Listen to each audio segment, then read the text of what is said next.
목사님이 설교 가운데 조금 정신이 헷갈려가지고 이렇게 말씀을 했습니다.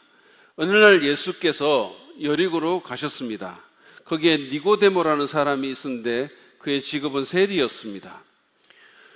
교인들이 이 말을 듣고 서로 좀 쳐다보기도 하고 눈을 찡긋하기도 하는데 목사님은 뭐가 잘못된지 눈치를 못 챘어요.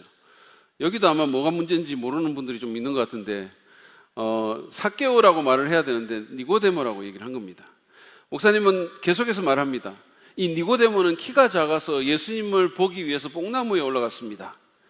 교인들은 이제 조금 뭉성거렸고 킥킥대기도 했습니다. 그제서 뭐가 잘못된 줄 알게 된 목사님이 이렇게 수습을 했습니다. 그런데 갑자기 어디서 삭개오라는 사람이 나타났습니다.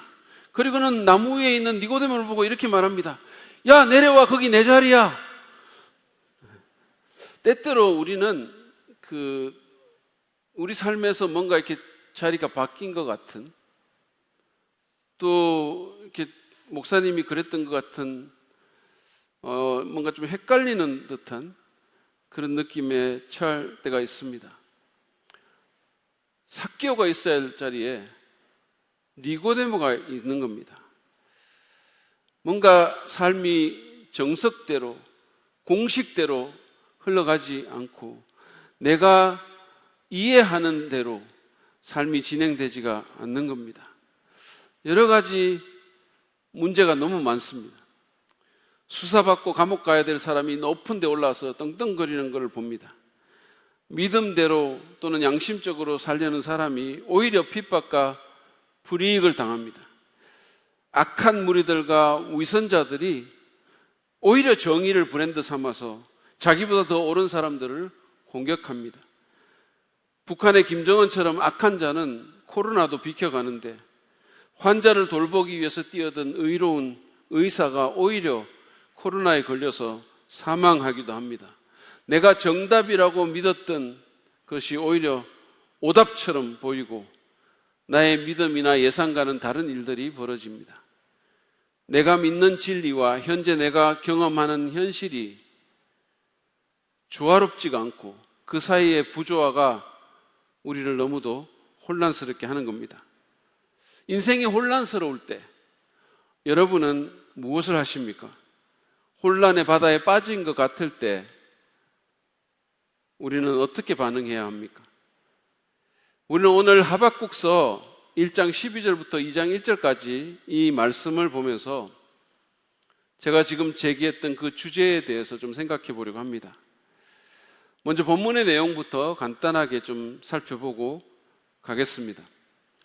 지난주에 저희는 하나님께서 하박국 선지자에게 바벨론 제국을 이 비옥한 초승달 지역의 패권자로, 패권 국가로 세우시고 그들로 하여금 유다를 침략하게 하겠다는 그 말씀에 대해서 살펴봤습니다.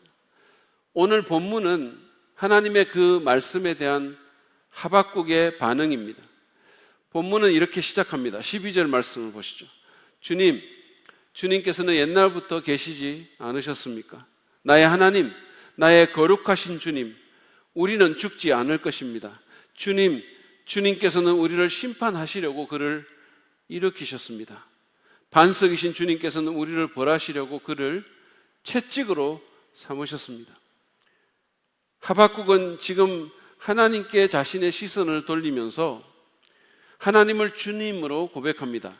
이 주님이라는 말은 히브리어로는 야훼인데 우리 옛날 개역성에 보면 여호와로 번역이 되어 있죠. 여기 새 번역은 주님으로 번역했는데, 근데 이 야훼라는 말은, 이 호칭은 그분이 영원 자존하신 분일 뿐만 아니라 우리에게 오셔서 우리와 관계를 맺으시고 언약을 지키시는 신실한 하나님이심을, 관계적인 하나님이심을 의미합니다. 그는 또한 하나님을 나의 하나님으로, 나의 엘로힘으로 그렇게 부를 뿐만 아니라 나의 거룩하신 주님, 나의 반석 되신 주님이라고 다양하게 하나님을 불렀습니다. 그리고 그 하나님께서 자기들을 심판하시려고 바벨론 제국을 일으키셨음을 또한 인정했습니다.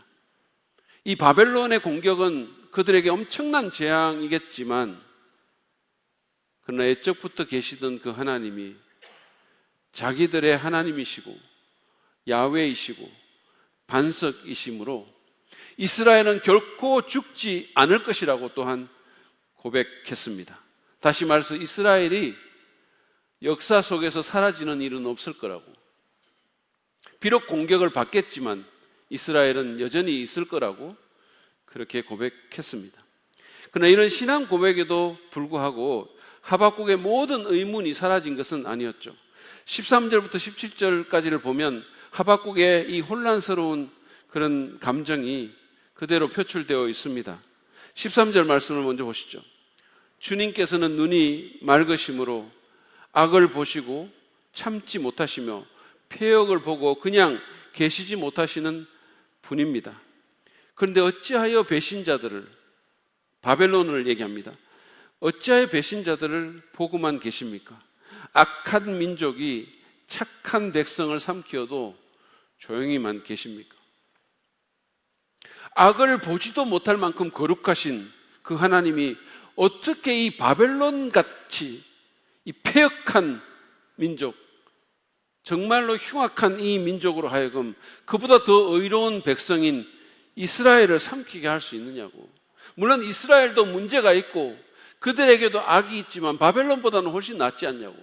그런데 어떻게 이런 일이 있을 수 있냐고 그는 하나님께 따졌습니다. 그런 방식은 자기가 알고 있는 하나님의 신압과 조화가 되지 않는다고 그는 불평합니다. 14절 이하에서는 고기잡이의 은유로 자신의 불만을 표현합니다. 14절 15절 말씀 보시죠.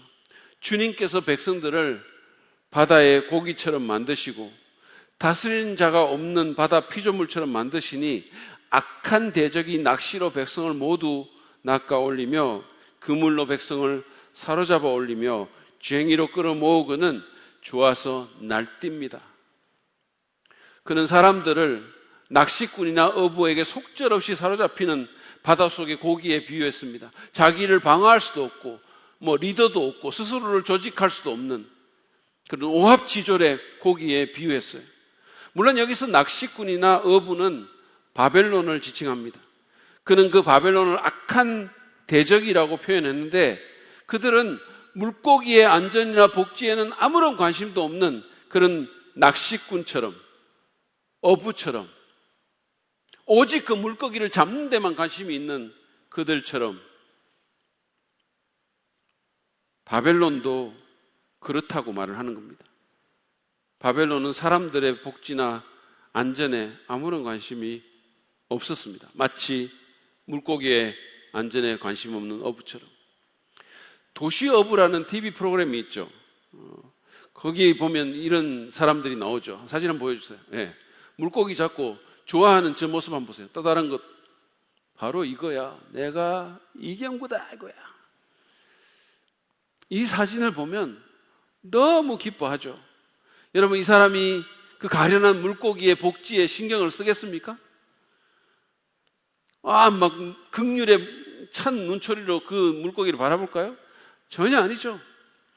더 많은 고기를 잡는데, 더 큰 것을 잡는데 온통 집중하고 있고 그거를 잡으면 좋아 죽죠. 그냥 너무 기뻐하죠.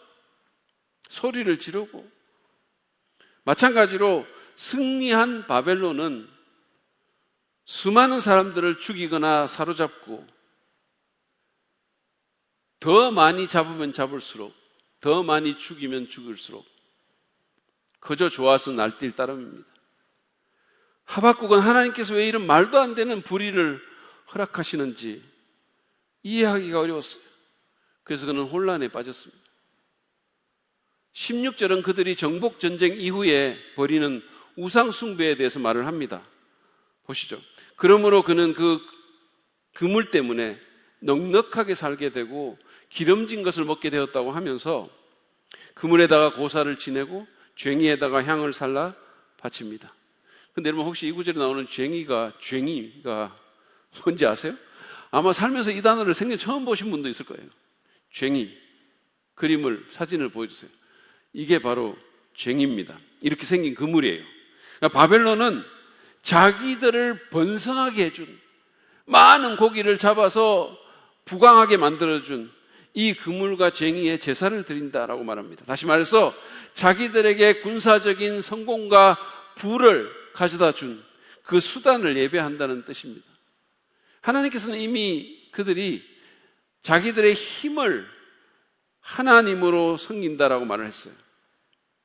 그들은 잔인하고 악할 뿐만 아니라 하나님을 전혀 인정하지 않는, 하나님께서 다 해주셨는데도 불구하고 오히려 다른 것에다가 공로를 돌리고 다른 것을 섬기는 우상 숭배자였습니다.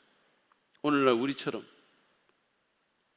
내 삶을 부하게 해주고 내게 안전을 가져다 주고 내게 성공을 가져다 준 하나님을 우리가 인정하지 않고 다른 데 마음이 팔려서 다른 것을 섬기는 우상 숭배자들이었다는 말씀입니다. 하박국은 그런 자들이 거칠 것 없이 설치면서 잘 되는 것을 보니까 너무 혼란스러워졌습니다. 17절에서 하박국은 자신의 불평을 직접적으로 하나님께 토로합니다. 보십시오. 그가 그물을 떨고 나서 곧이어 무자비하게 백성을 죽이는데 그가 이렇게 해도 되는 것입니까? 여기 묘사된 이들의 행동은 무한 반복적이에요. 그들은 그물을 떨고는 또 고기를 잡고 또 떨고 잡고 계속해서 그 일을 합니다. 언제가 되어야 하나님께서 그들의 탐욕스러운 정복을 중단시킬 것인가? 언제까지 이 무자비한 민족이 계속해서 패권을 쥐고 흔들게 할 건가? 언제까지 무고한 사람들이 죽어나가야 하는가? 혼란에 빠진 선지자는 하나님께 이래도 되는 것입니까? 라고 물었습니다. 2장 1절은 1장의 결론인 동시에 2장의 서론 역할을 합니다. 하박국은 지금까지 자신이 제기한 의문에 대해서 주님의 대답을 기다리겠다라고 말을 합니다. 보시죠. 내가 초소 위에 올라가서 서겠다. 망대 위에 올라가서 나의 자리를 지키겠다. 주님께서 나에게 무엇이라고 말씀하실지 기다려 보겠다. 내가 호소한 것에 대하여 주님께서 어떻게 대답하실지를 기다려 보겠다. 마치 파수꾼처럼 초소 위에 올라가서 간절히 소식을 기다리겠다는 말입니다. 이것이 오늘 본문의 이야기입니다. 이 이야기는 혼란의 바다에 빠져서 호적되는 혼돈의 강풍을 맞고 비틀거리는 우리에게 어떤 가르침을 줍니까? 첫 번째로 우리는 하나님의 성품을 믿음으로 붙들어야 합니다. 혼란의 바다에서 하박국은 하나님의 성품이라는 구명보트에 자신의 몸을 실었습니다. 오늘 본문을 보면 아까도 제가 말씀드렸지만 하박국은 다양한 호칭으로 하나님을 부르면서 그분의 성품을 상기했습니다. 여러분, 이 성경시대에 누군가의 이름은 곧 누군가의 성품을 의미하는 겁니다. 그분은 무엇보다도 야훼 하나님입니다. 여호와 하나님, 영원 자존하시고 관계를 맺으시고 언약을 지키시는 그런 하나님이십니다.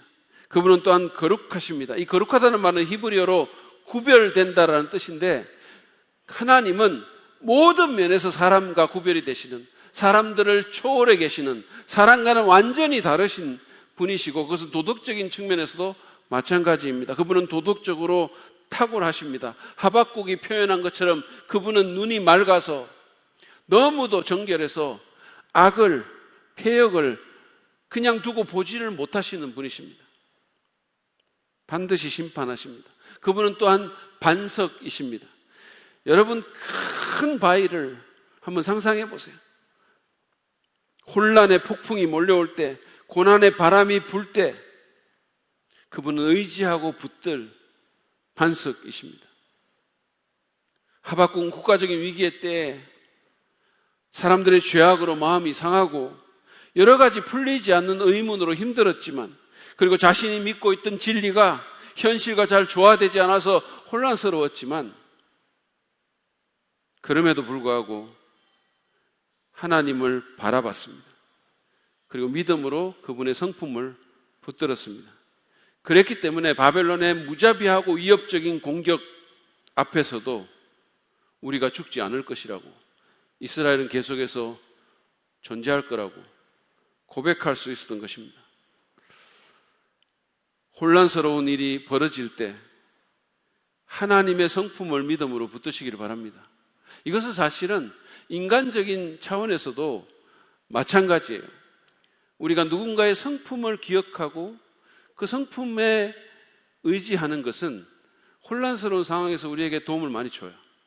저는 지난 주간에 우리 교회 교육자들에게 생일 선물로 이 전자파 목 안마기를 받았어요. 이건데요, 이게 목에 걸고 있으면 전자파로 목에 충격을 주는 건데 여기에 1부터 15까지 단계가 있는 거예요. 그래서 제가 이제 이걸 받아가지고 우리 가족들 앞에서 이걸 걸고 한번 보여준다고 해가지고, 이걸 리모컨이 있으니까 이걸 트는데 1, 2, 3 해도 뭐 아무 반응이 없는, 별로. 그래가지고 제가 갑자기 막 10까지 올렸더니 그냥 목에 그냥 전기가 확 통하면서 감전 나는 줄 알았어요. 너무 놀란 거예요. 제가 깜짝 놀랐어요. 이게 너무 갑자기 막 이러다 보니까. 그래가지고 제가 얼마나 놀랐는지 모릅니다. 그래가지고 막 저절로 와 소리를 제가 질렀어요. 그리고는 막 몸을 막 끌다가 이거를 어떻게 할 수가 없어가지고 목에서 떼가지고 땅바닥에 떼기를 친 거예요. 그러니까 막 그걸 쳐다보던 가족들 처음에는 너무 놀래가, 이 사람 감전됐나, 이게 감전시켰나 이런 생각을 했다가 나중에는 이제 막 박장대소를 하더라고요. 저는 혼란스러웠습니다. 아니, 왜 이 사람들이 이런 선물을 내게 했지? 나를 골탕 먹이려고 그랬나? 내가 그렇게 미웠나? 뭐 이런 여러 가지 생각이 들더라고요. 왜 이런 선물을 내게 했지? 그러다가 제가 그런 혼란이 사라졌는데, 왜냐하면 그들이 어떤 사람인지 어떤 성품인지를 제가 알기 때문이죠.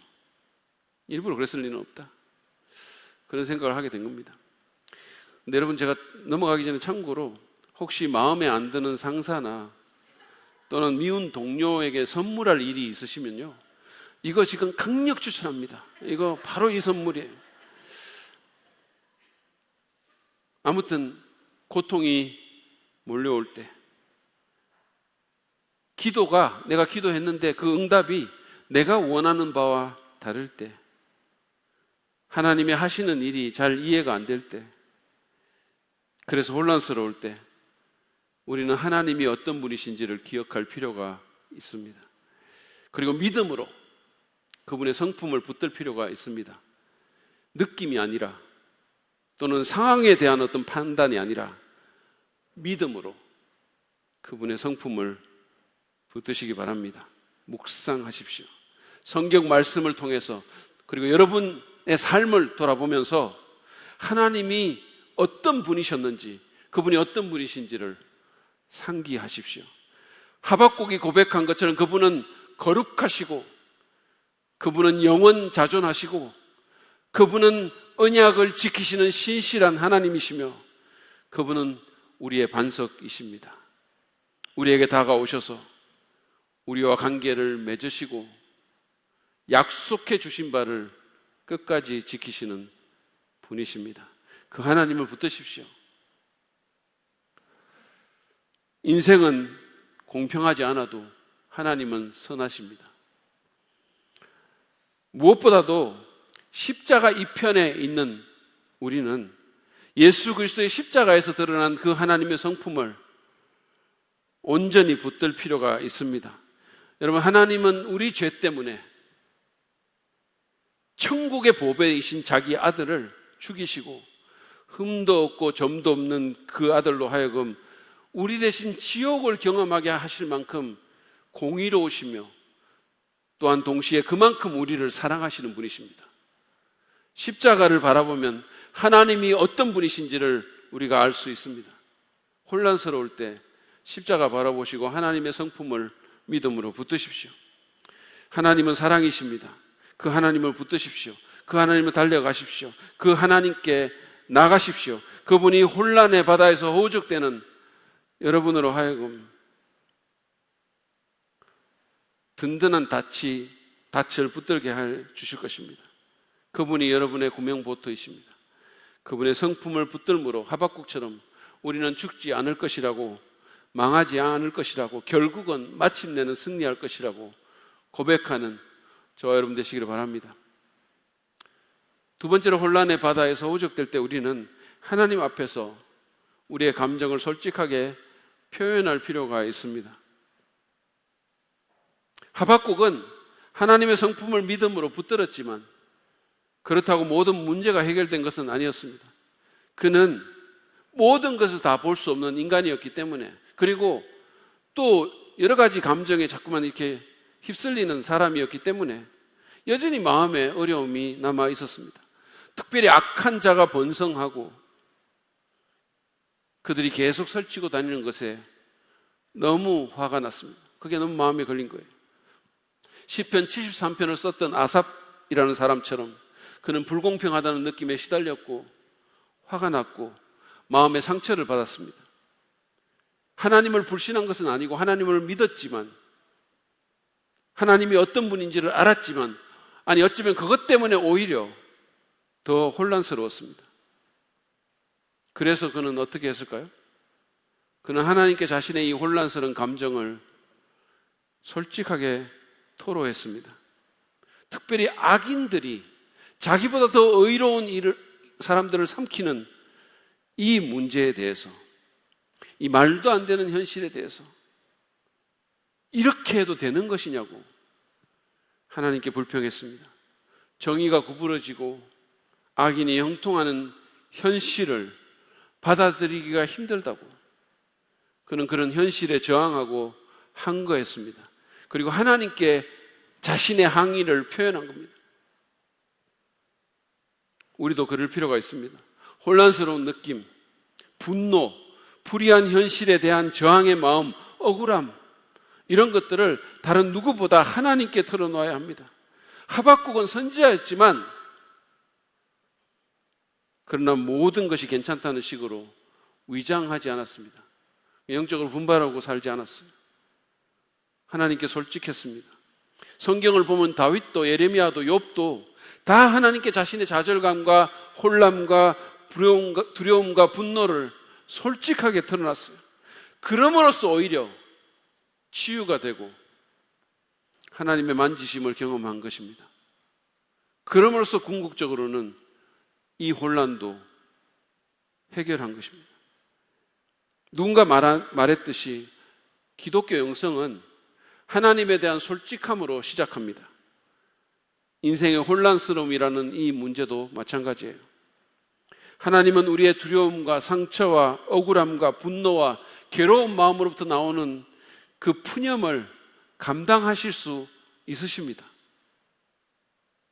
불의한 현실로 인한 항의도 받아들이실 만큼 그분의 마음은 넉넉합니다. 제가 초등학교 5학년 때인가 이 산수시험을 보는데, 여러분 주판을 보면 이게 바가 있고 밑에 알이 있고, 알이 뭐 4개인가 있고 위에 이제 하나가 있잖아요. 그럼 위에 알은 그게 5입니다. 5. 그런 문제가 나왔어요.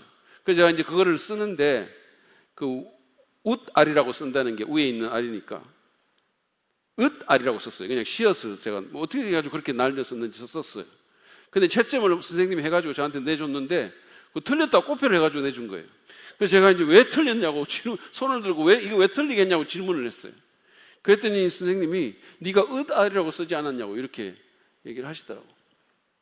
알겠다고 하고 그냥 앉았으면 됐는데 잘 납득이 안 되는 거죠. 그래서 제가 뭐라고 했냐면, 아니 이게 국어시험도 아니고 산수시험인데 산수에 대해서 아는지만 보면 되는 거지 맞춤법까지 보십니까? 이렇게 말을 하면서 항의를 했다가 앞에 불려나가서 죽도록 맞았습니다. 정말로 많이 맞았어요. 조그만 게 선생님한테 토단다고 막. 근데 여러분, 하나님은 그러지 않으십니다. 항의해도 괜찮습니다. 오히려 이 세상의 악과 불의에 대한 그런 항의는, 그런 저항은 하나님이 기뻐하시고 언젠가 신원해 주실 것입니다. 하나님께 솔직합시다. 그리고 여러분, 하나님은 무엇보다도 우리의 아버지시잖아요. 저희 딸이 어렸을 때 오빠의 핍박을 받고 울면서 저한테 온 적이 있어요. 몇 번 그런 적이 있습니다. 자신의 억울함과 분노를 막 다 털어놓으면서 오빠를 향해서 막 눈을 흘기면서 막 저런 오빠 없어졌으면 좋겠어 막 이러면서 막 그러면서 저한테 호소를 하는 거예요. 제가 뭐라고 했을까요? 풀리바, 하나님이 싫어하시는 것이 6가지 7가지 있는데 그 중에 흘기는 눈이 있단다 라고 말했을까요? 아니면 너 목사님 딸인데 영적인 애인데 영적인 사람은 그런 끔찍한 말을 하면 안 돼 그랬을까요? 오빠를 용서해라, 하루에 7번씩 70번이라도 용서해라. 아니면 풀리파, 이게 기회야, 선으로 악을 이겨라, 뭐 이랬을까요? 아닙니다. 그냥 안고 눈물 닦아주고 토닥여주고 그리고 같이 오빠 욕해주고 뭐 저런 오빠가 다 있어. 여러분, 지금 혼란스러우십니까? 믿음과 현실이 조화가 안 되는 것 같으세요? 세상의 불이나 악한 자의 형통으로 마음이 상해 있습니까? 내가 생각하는 그런 상식대로 이 세상이 안 돌아갑니까? 하나님께 여러분의 마음을 솔직히 털어놓으십시오. 받아들일 수 없는 것은 그렇다고 말씀드리세요. 특별히 세상의 악과 위선과 이 구부러진 정의를 당연시하고 받아들이기보다는 저항하십시오. 하나님께 이래도 되냐고 항의하시기 바랍니다. 그런 과정을 통해서 치유가 일어나고 영성이 깊어지고 하나님과 더 가깝게 되는 그런 축복이 있게 될 것입니다. 마지막으로 우리는 혼란의 바다에 빠져 있을 때 하나님께 답을 기다려야 할 필요가 있습니다. 하나님으로부터 답을 받아야 돼요.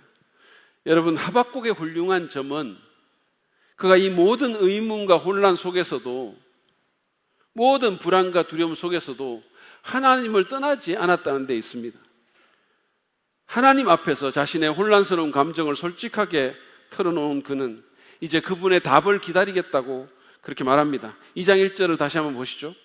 내가 초소 위에 올라가서 서겠다. 망대 위에 올라가서 나의 자리를 지키겠다. 주님께서 나에게 무엇이라고 말씀하실지 기다려보겠다. 내가 호소한 것에 대하여 주님께서 어떻게 대답하실지를 기다려보겠다. 그는 전령의 소식을 간절히 기다리는 파수꾼처럼 망대 위에 올라가서 주님의 대답을 기다리겠다고 말합니다. 혼란의 바다에 빠졌을 때, 고난의 강풍이 불어올 때 우리는 다른 누구도 아닌 하나님 앞에 가서 그분께 묻고 그분의 답을 기다려야 합니다. 이럴 때 우리는 다른 데로 가고 싶은 그런 유혹을 받지만 다른 데 가서 답을 구하면 우리는 더 큰 혼란에 빠질 따름입니다. 혼란스러울 때 어떤 사람은 술집을 가고 어떤 사람은 하나님을 전혀 알지도 못하는 상담자의 조언에 귀를 기울이고 어떤 사람은 세속적인 인문학 책을 뒤적거리고 어떤 사람은 심지어 점집을 가죠. 어떤 사람은 이런 과정에서 이단에 넘어가기도 해요. 여러분, 다른 데 가지 말고 하나님께 답을 구합시다. 시편 73편에 보면 이 아삽은 악한 자의 형통에 대해서 마음이 너무 상한 거예요. 이런 말도 안 되는 인간들이 편법과 부정으로 높은 데 올라가서 떵떵거리고 그리고는 의로운 사람들을 핍박하고 그러면서 그런 사람들이 세상에서 아무런 문제 없이 법에도 안 걸리고 잘 사는데 마음이 너무 상해가지고 거의 실족할 뻔하다가 성소에 들어가는 장면이 나옵니다. 하나님의 성소에 들어가요. 하나님의 존전에 나아간 겁니다. 거기서 그는 하나님으로부터 대답을 듣고 변화를 경험하게 됩니다. 거기서 눈이 떠지게 돼요. 혼란의 문제가 해결됩니다. 여러분, 혼란스러우십니까? 하나님께 나아가서 그분의 답을 기다립시다. 여기서 중요한 것은 기다리는 거예요. 왜냐하면 답이 내가 원하는 시간에 안 올 가능성이 아주 많기 때문입니다. 하박국은 2장 1절에서 내가 기다려보겠다라는 말을 2번이나 합니다. 기다림은 기독교 영성에서 매우 중요합니다. 왜냐하면 하나님의 시간표는 우리의 것과는 다르기 때문이에요. 하나님의 시간이 우리 것과는 다르게 움직이기 때문입니다. 베드로 사도는 하나님께는 천년이 하루 같고 하루가 천년 같다라고 그렇게 말을 했습니다. 어떤 사람이 하나님께 이렇게 말을 했어요. 하나님께는 하루가 천년과 같잖아요. 그러면 1만 달러는 1000만 달러와 같겠네요. 제게 1만 달러만 주세요. 그랬더니 하나님께서 이렇게 대답하셨어요. 하루만 기다려라. 이게 이해가 잘 안 되세요? 이게 상당히 고차원적인 유머인데, 하나님께 여러분의 유머 감각을 업그레이드 시켜달라고 기도하세요. 기다리십시오. 담임 목사님의 고차원적인 유머 감각을 쫓아갈 수 있도록. 그래야 설교가 즐거울 거 아닙니까? 하나님의 말씀이 즐거워져야 되는 거 아니겠어요? 여러분, 아무튼 하나님의 시간표는 우리와는 다릅니다. 그리고 문제는 뭐냐면 종종 우리보다 매우 느리다는 거예요. 그래서 믿음의 삶을 사는데 기다림은 엄청 중요합니다. 근데 문제는 기다림이 쉽지가 않다는 데 있죠. 특별히 오늘날의 한국 사람처럼 빠르게 움직이는 사람들에게는 더욱 어렵습니다. 성격 급한 분들에게는 더 어려워요. 여러분 이 중에 성격 급한 분들 있죠. 막 걸을 때 엄청나게 빨리 걷는 분들, 가족들 저 뒤에 놔두고 막 혼자 막 빨리. 저도 약간 그런 성향이 있긴 있어요. 안 그러면 행동이 너무 빠른 사람들, 동작 빠른 사람들, 저희 집사람 같은 사람들, 이런 사람들에게는 기다림이 쉽지 않아요. 제가 가끔씩 제 아내하고 시장을 가서 이렇게 카트 끌고 이렇게 계산대에 서는 모습을 보는 때가 있는데 진짜 놀라운 민첩함과 날카로운 판단력으로 가장 짧은 줄에 카트를 들이미는 이런 모습을 봐요. 무슨 날 들이밀게 하는 쇼트트랙 경주 보는 것 같을 때가 있어요. 기다리는 거 쉽지 않아요. 그렇지만 그럼에도 불구하고 우리는 기다림을 배워야 합니다. 그러면 하나님께서 당신의 때에 우리에게 답하실 것입니다. 제가 종종 여러분에게 이렇게 이 말씀을 드리는데, 우리가 하나님을 신뢰한다는 것은 그분의 시간까지 신뢰한다는 뜻입니다. 찬송가도 이런 게 있잖아요. 주님의 시간에 그의 뜻 이루어지리 기다려 하루하루 살 동안 주님 인도하시니 주 뜻 이룰 때까지 기다려. 그러므로 기다립시다. 하나님 앞에 무릎을 꿇고 그분이 답을 주실 때까지 계속해서 구하고 기도하고 씨름하고 기다립시다.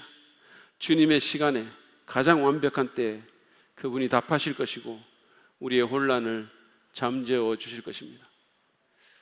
오늘 우리는 혼란의 바다에서 허우적댈 때, 혼돈의 강풍이 우리에게 불어올 때 우리에게 필요한 세 가지 교훈을 하박국 말씀에서부터 배웠습니다. 그것은 하나님의 성품을 믿음으로 붙드는 것과 하나님 앞에 솔직히 내 감정을 토로하는 것, 그리고 하나님으로부터 답을 기다리는 것이었습니다. 그런데 중요한 것은 하박국처럼 하나님을 떠나지 않는 것입니다. 그래야 이 모든 것이 이루어지게 됩니다. 계속해서 그 앞에서 머무는 거예요. 예전에 유명했던 그 남성 듀오가 있는데 사이먼 앤 가펑클이라는 그룹이 있었어요.